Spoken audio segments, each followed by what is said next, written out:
The Dungeon Family is a collective that, despite the opposition, forced the world to take Southern hip-hop seriously.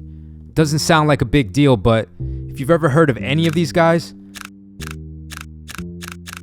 well, it's probably thanks to them. Before Dungeon Family, the hip-hop scene in Atlanta just looked like barren land. Tall grass and tumbleweed. You know, being young, you know, we didn't look at Miami as the South. We didn't look at Houston as the South. So I didn't really know, we didn't count what they were doing prior to us as our own. I think Goodie Mob and Outkast are the lens that you see Southern hip hop through. The native sons of the city of Atlanta, and we had the right to tell the story. You know what I mean? Like to be the first family of the South and the authors of what was to come. What you niggas know about the dirty South? What you niggas know about the dirty South? The dirty South. We all met in different ways. It was really fate, honestly. Myself and Timo, we go all the way back to nursery school. I've known Timo Goodie my entire life. Secondly, I've known Andre 3000 since the 3rd grade. This is Rico Wade's mother's house. The basement of the house will eventually be known far and wide as The Dungeon, the studio of soon-to-be legendary production team Organized Noise, consisting of Rico Wade, Ray Murray, and Sleepy Brown. I had been introduced and taken over to The Dungeon once before by another friend of mine, and then I guess months later I ended up going back. I'm like, yeah, I've been over here before. And then everybody was over there. I mean, I was like, oh, what's up, bro? Oh, okay. Oh, everybody doing music over here? And before you know it, I just found a home. I had a grand opportunity to make my life more meaningful, you know what I mean? When I had not taken it so seriously before. And I ended up just moving over there. I don't even think I left from that point on. I just started living over there like we all did. Everybody was the Goodie Mob before we were the Dungeon Family. At that time, you know, compilation albums were like a thing to do. Outkast's debut album was kind of like a compilation album, but for the sake of them being the best duo in hip-hop at this point. I was a solo artist, Git was a solo artist, and Cujo and Timo again were the Goodie Mob Lumberjacks. You know, Rico said, hey, this is the best and most practical way we can introduce everybody. Everybody liked the name Goodie Mob because, you know, what it represented, and it just sounded like a collective name. A lot of what we felt sentimentally, you know, we shared, you know, collectively as a crew. We were recording our debut album, Soul Food, in Curtis Mayfield's home studio here. You know, Curtis Mayfield stayed in our neighborhood for years we didn't even know.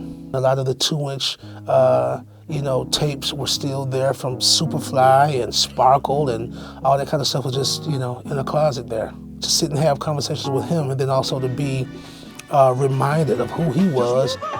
You know, some people call me that good. I'm like, man, like, shh, like you must not know. You know what I'm saying? Like, just being in his home, I think we just know, like, we got the spirit, you know, of our forefathers, you know, got all in the mix and got up under our skin, whether it was Curtis Mayfield, whether it was just knowing that, hey, man, this is the hometown of Martin Luther King, Ralph David Abernathy, you know what I'm saying, like Andrew Young. Just the circulatory system of Southern civil rights, and, you know what I mean, like, you know, we had to represent that. It's like, why would we not? So that's how the messaging came out. You know, we was with the civil rights shit. While Goodie Mob were finishing up their debut album, Outkast had already released theirs, gotten 4.5 out of 5 mics from The Source, and gone platinum. The Source was one of the most influential publications of the time, the Bible of hip-hop, some would even call it. So influential, in fact, they had their own award show and every major hip-hop artist was in attendance. This was at the height of the East Coast versus West Coast rivalry, so you can imagine the tension in the room. What? Wait. The East Coast don't love Dr. Dre and Snoop Dogg? The East Coast ain't got no love for Dr. Dre and Snoop Dogg and Death Row? It was during this show that Outkast received the award for Best New Group. Outkast.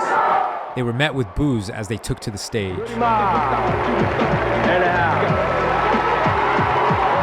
I'm tired of folks, you know what I'm saying? Them closed-minded folks, you know what I'm saying? It's like we got a demo tape and nobody want to hear it, but it's like this, the South got something to say. That's all I got to say. Oh, yeah, no doubt. Yeah, shouts out to my brother. When he said the South got something to say, I know just because of our drawl and slang, you might not have understood nothing else he actually said. You know what I'm saying? You got demo, man, nobody want to hear it. Nobody want to hear it. You know, I know they was like, what? That's how everybody was looking at us like, huh? But he said, man, but the South got something to say. They understood that. And if you can look back at that clip, we standing right there with him. The tension was so thick, I thought we was gonna have to fight our way out of there. You know, fortunately we didn't. And fortunately for the South, that proclamation was made. East Point rapper Cool Breeze recalls Rico Wade being devastated over Outkast's reception. Even after going platinum, they were being criticized for being too young for what they were rapping about. It dawned on Cool Breeze that these people didn't really know anything about the South. OG Cool Breeze came up with the term entitled Dirty South. You know, the spirit of hip-hop is competition. Hip-hop is a contact sport. So I'm like, you know, you got to fight fire with fire. Like, I ain't really want to be laid back. I wanted to be, you know, like, on attack mode. Like, if we going at somebody, like, you know, to represent the South. You know what I mean? What you niggas know about the dirty South? What you niggas know about the dirty South? The dirty South. Now, see, you just gave me some music education because I did not know. I had no idea. I thought that it was original music. So, is it a sample? Is it a replay? It's solid, though.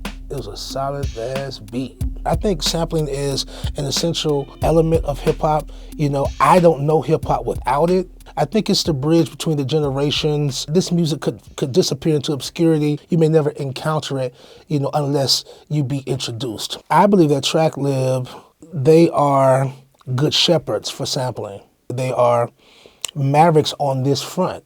I think the term Dirty South was so effective because it's the flatlands. You know what I mean? Like, it's the red clay dirt. It's just country, and it's just ultra unadulterated, just landscape, as opposed to the engines of industry like Los Angeles or New York. It just looks like relic. You know what I mean? It looks like war-torn cities from, you know, the past. Like, you know, it looks like a movie set.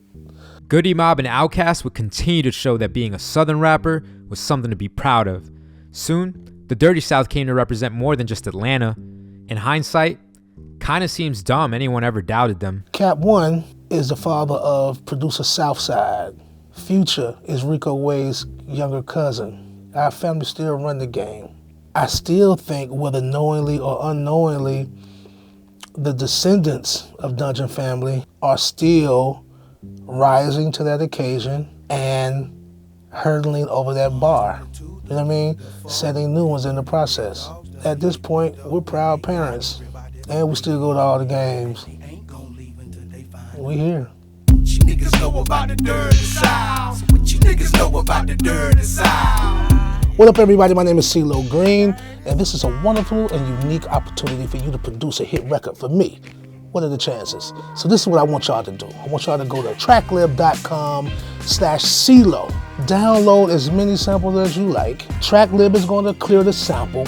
I'm going to do my thing to it. And if it's a hit, we got a hit, baby. We gonna go get money. You know what I'm saying? So don't hesitate. Bring your best. Bring your A game. I'm waiting.